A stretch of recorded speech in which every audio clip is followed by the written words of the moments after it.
बोलो जयकारा, बोल मेरे श्री गुरु महाराज की जय। सौभाग्यशाली प्रेमी गुरमुखों, संत महापुरुष जो हमें नाम देते हैं उसमें बड़ी ताकत होती है। और जब हम उसको विश्वास के साथ जपते हैं, विश्वास सबसे बड़ी चीज़ है, विश्वास। जब हम विश्वास के साथ करते हैं तो हमें और ऊर्जा मिल जाती है, हमें खूब पावर मिलती है, खूब शक्ति मिलती है, खूब ऊर्जा मिलती है। हर तरह से हमें मौज ही मौज रहती है, सुख ही सुख रहते हैं।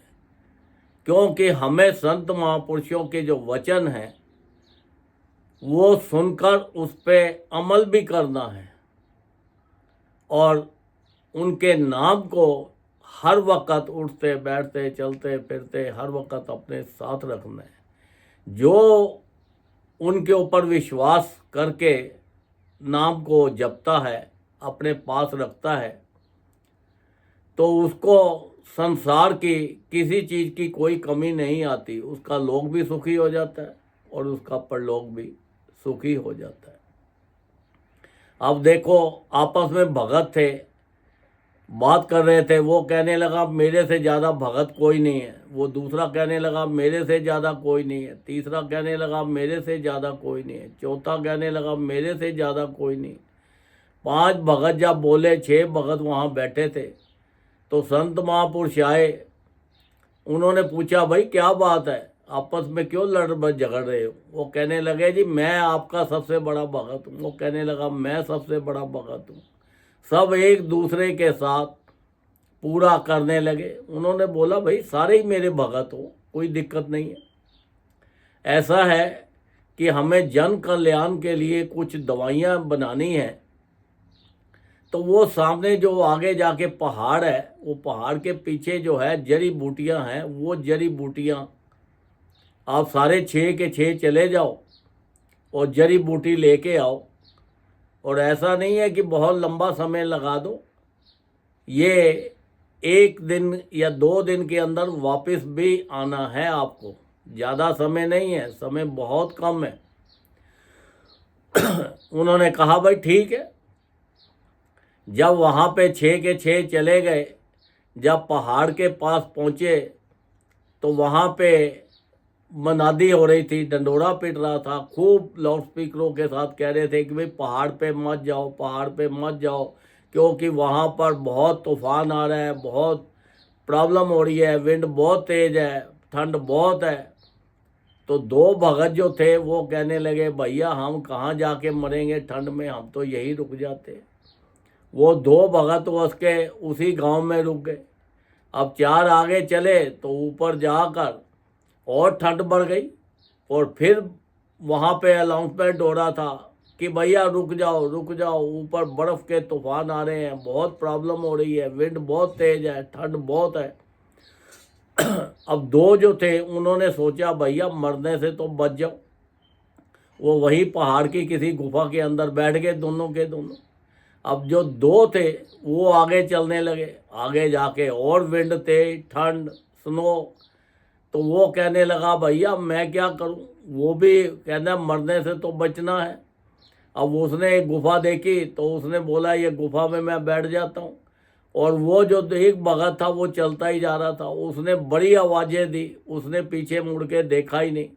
वो कहने लगा ये भगत जो है ना ये कानों से बहरा है, इसको सुनाई नहीं देता, क्योंकि मरने से तो बचना है, क्योंकि आगे इतनी ठंड, बर्फ़, चीज़ें, विंड हो चल रही है, इसको इतनी आवाज़ें मार रहे हैं पर ये सुन के ही नहीं राजी। इसका मतलब इसको सुनाई नहीं देता, ये कानों से बहरा है। अब वो भी बैठ गया, वो आगे गया और जाके वहाँ से जड़ी बूटियाँ लेके अगले दिन वापस आ रहा था। और जब वो मिला जो भगत था पहले, उसने बोला भाई ले आए, कहता है ले आए, चलो। फिर आगे नीचे उतरे तो फिर जो 2 आगे बैठे हुए थे उनसे मिले, वो कहते जड़ी बूटियाँ ले आए, वो कहने लगे जी ले आए। फिर उसके बाद जो नीचे उतरे गांव के अंदर आए तो गांव के अंदर भी उन्होंने उनसे पूछा भाई ले आए, उन्होंने बोला ले आए। अब जब संत महापुरुषों के पास पहुँचे तो उन्होंने बोला भाई मेरे तो सारे भगत बहुत अच्छे हैं, देखो कितनी मेहनत के साथ कितने कुछ करके ये जड़ी बूटियाँ लेके आए। तो सब ने बताया महाराज वहाँ पे तो बहुत बुरा हाल था, क्योंकि वहाँ पे मुनादी हो रही थी कि ऊपर मत जाओ, ऊपर मत जाओ। हम तो नीचे ही रुक गए। ये फिर ऊपर चले गए, ऊपर से फिर बहुत ज़्यादा उन्होंने बोला कि मौसम बहुत ख़राब है, ये भी रुक गया। ऊपर जाके मौसम जब बहुत ख़राब हुआ तो ये भी चल पड़ा। और ये जो था भगत, ये आंखें बंद करके सीधा ही सीधा टुरता जा रहा था। हमने इसको बहुत रोका, पर इसको लगता है ये बहरा है, कानों से बहरा है, इसको सुनाई नहीं देता। तब संत महापुरुषों ने फरमाया कि ये कानों से बहरा नहीं है, ये कान इसके सब सुनते हैं, ये खाली गुरु महाराज जी के वचन सुनता है और उनका नाम जपता है, उनका हुक्म का पालन करता है। आपके जो कान हैं ये संसारिक चीज़ों को सुन रहे हैं, संसारिक चीज़ों को देख रहे हैं। देखो भगत हो तो ऐसा हो, इतना विश्वास, दृढ़ विश्वास जिसके अंदर होता है उसका लोक और परलोक दोनों सुखी हो जाता है। देखो उनका इतना पक्का विश्वास था, उसने ये सोचा ठंड है तो कोई बात नहीं, स्नो पड़ रही है तो कोई बात नहीं, विंड है तो कोई बात नहीं, क्योंकि गुरु का जो नाम है ये मेरे साथ है। ये नाम के अंदर इतनी ताकत है, ये हमारा कवच है, ये साक्षात भगवान का ही रूप है ये जो नाम है। क्योंकि संत महापुरुष जो होते हैं ये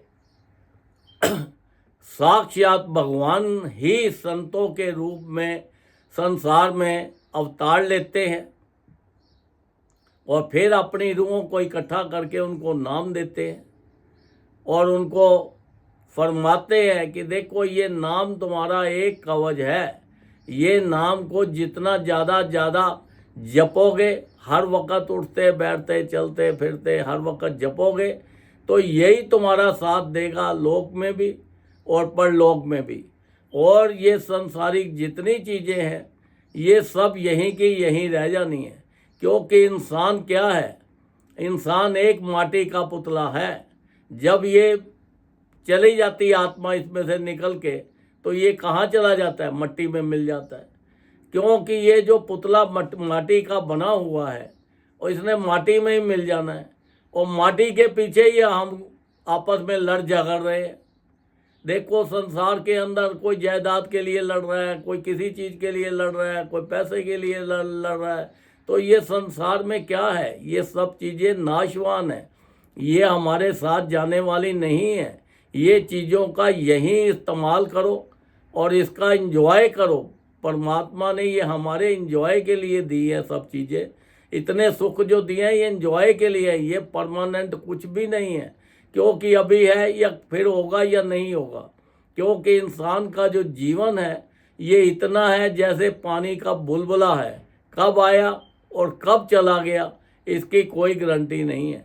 देखो संत महापुरुष तो हमारे ऊपर इतनी अपार कृपा करते हैं, उन्होंने तो हमारे लिए 5 नियम बना दिए, श्री आरती, पूजा, सत्संग, सेवा, सिमरन और ध्यान।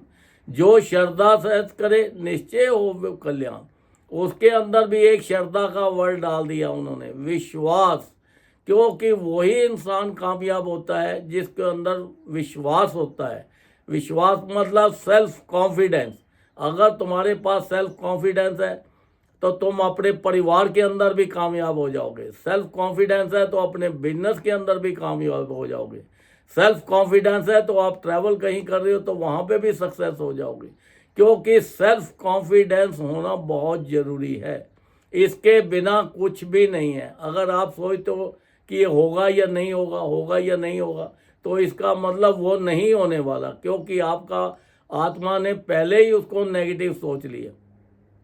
तो इसलिए हमेशा पॉजिटिव सोचना है, सबके लिए अच्छा सोचना है, अच्छा करना है, उनके बनाए हुए नियमों का पालन करना है। और उन्होंने जो फरमाया हर जीव को कम से कम 2 घंटे हर रोज़ भजन करना चाहिए। 2 घंटे कंटिन्यू नहीं कर सकते तो 1-1 घंटा करके करो, 1-1 घंटा करके नहीं कर सकते तो आधा आधा घंटा करके करो।